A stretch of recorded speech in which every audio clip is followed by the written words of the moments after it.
I know we're supposed to be talking about drums, but I love that bass solo. That's pretty cool. It's cool. Nice tone too. Nice and fat. Sounds like fresh strings too. Fresh strings. Hell yeah. Isn't that right, Mark? I love fresh strings. But I will say some things about the drums. Those drum fills are very clear. You can actually hear everything in this recording, not just drums, but those and like the snare rolls are like very audible.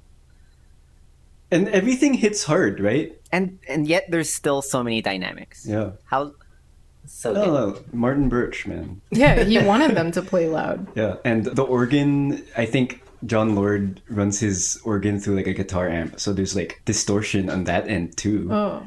And then on the way into the console, they're like kind of clipping and getting that saturation. So it's just a really heavy sound for the time. It sounds so clean though. It's interesting how it could be so saturated yet clean. We've never talked about the vocals. What do you guys think of Ian Gillan? Jesus Christ. He played Jesus. Did he? Yeah, In Jesus Christ Superstar. In the Superstar? original concept album. But he never toured because of Deep Purple. He was touring with Deep Purple instead. Oh, interesting. No, I think he's good. That's a nice factoid. I like his overdubbed harmonies, actually. I think it's Yeah, I quite like the cool. harmonies. Like, He's a whaler. Yeah, you gotta love that.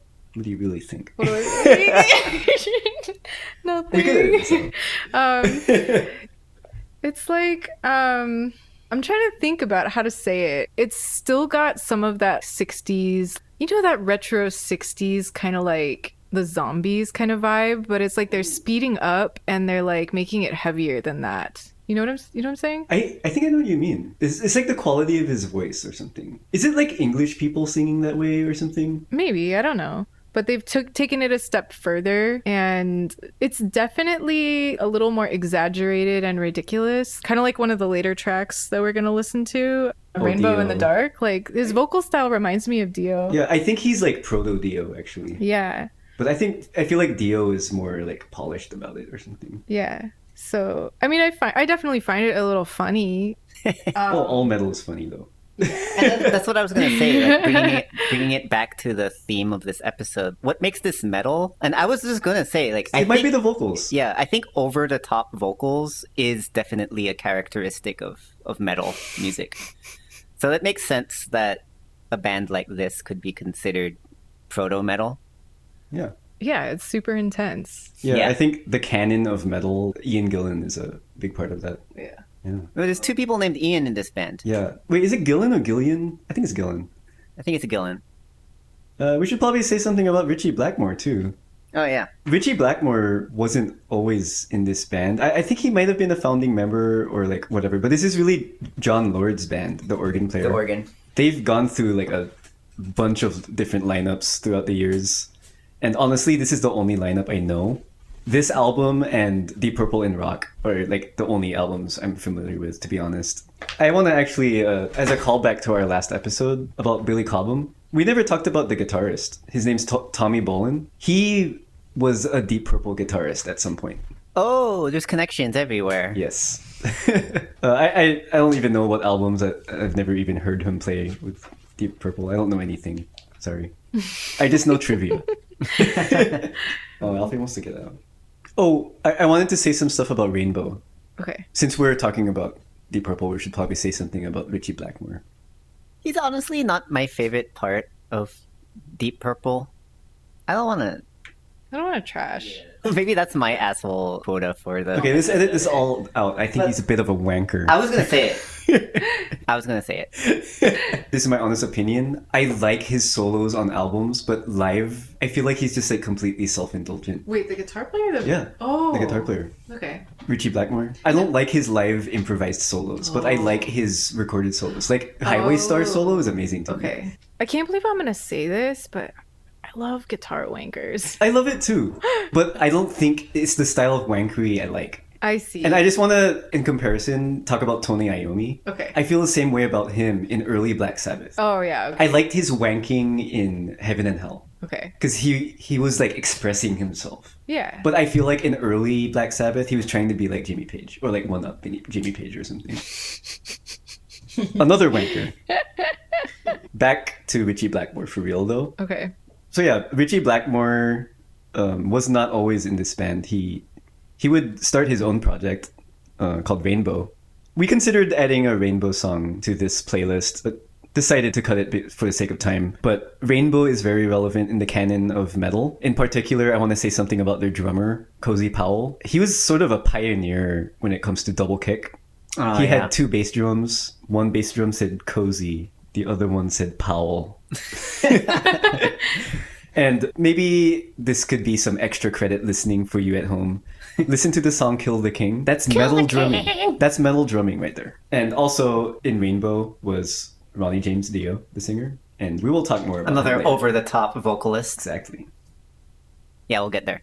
Yeah, so the last couple tracks, we looked at some examples of recording that were really revolutionary and developed the sound, that overdriven metal sound, a ton. We want to take a step back and talk about one track where songwriting kind of took precedence over the recording process. So we're going to talk a little bit about Dead on Time by Queen. Yeah, so some context on this Queen record, Jazz. It was produced by Roy Baker. Is he Roy Baker Jr.? Oh, I don't know. I'm just going to say Roy Baker. He was like extremely well connected. Yeah, so there's a connection to our last episode, actually. We were talking about Ken Scott in the last episode and his employment at EMI. Roy Baker was also an engineer at EMI, but there was a group of engineers that sort of got disenfranchised of that corporation. I forget this producer's name, but he sort of made all the engineers do all the hard work and even creative ideas, but he took all the credit for it. And they got sick of it, so they sort of like formed their own thing where they all would be producers. I just want to say as a side note that Roy Baker was responsible for bringing Metallica to Elektra Records. Whoa, didn't know that. Anyway, side note. Anyway, Ken Scott would do the whole jazz rock thing and fusion. Like he worked with Stanley Clarke and Billy Cobham, as we had in our last episode. And Roy Baker would do things like Queen. I don't know what else he did. He was just an extremely well-connected person in the music industry. I think his career continued until 2014. So like he worked with Queen and Yes and Foreigner and The Cars and Devo and Motley Crue. And I don't think he finished his career until 2014. Did he retire or did he die? He retired because he's still alive. There was a story where he was sitting at the piano with Freddie Mercury. Freddie Mercury started playing him like what pieces of Bohemian Rhapsody he had made. And I guess he just said to him, okay, and here's where the opera part comes in. And I guess Roy Baker just like bust out laughing. Through the course of making Bohemian Rhapsody, the opera part kept extending and extending. And so they kept having to bounce the tape and just add on more and more. So something similar was done with jazz. And the track we're going to be listening to is Dead on Time. And so one thing we noticed about this album is the tracks kind of sound inconsistent in their mix. Yeah. And this may be due to how they prioritize songwriting. So if they were in the middle of recording and they wanted to add something to the song, they would bounce it and then they would add more tape. And they said that the tape looked like this zebra striped thing because they had just like spliced in so many pieces of tape. So if you listen to this album, it's kind of inconsistent how the drums sound. And on this track in particular, Chris, you mentioned that the snare sounds really loud. I'll say more about that after we listen. Okay. But what I will say is Queen is so into like adding overdubs and layers, and that is important to them as songwriters and arrangers, and just arranging their tunes for record. This is how they preferred to do it. I'm even gonna say, like, until you pointed this out, I just never even noticed how inconsistent their sound is, just because I'm so attached to their songs. The songwriting, right? Yeah.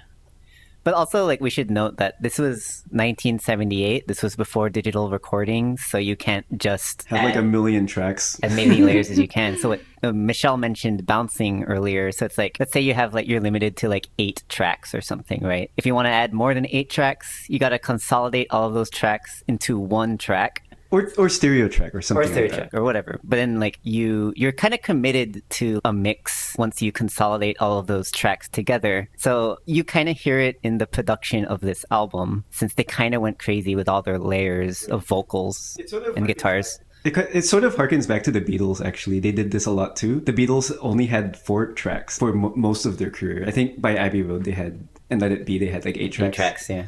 Because like the Beach Boys had it, so should we. This Yeah. isn't. This isn't. Let's listen to Dead on Time by Queen.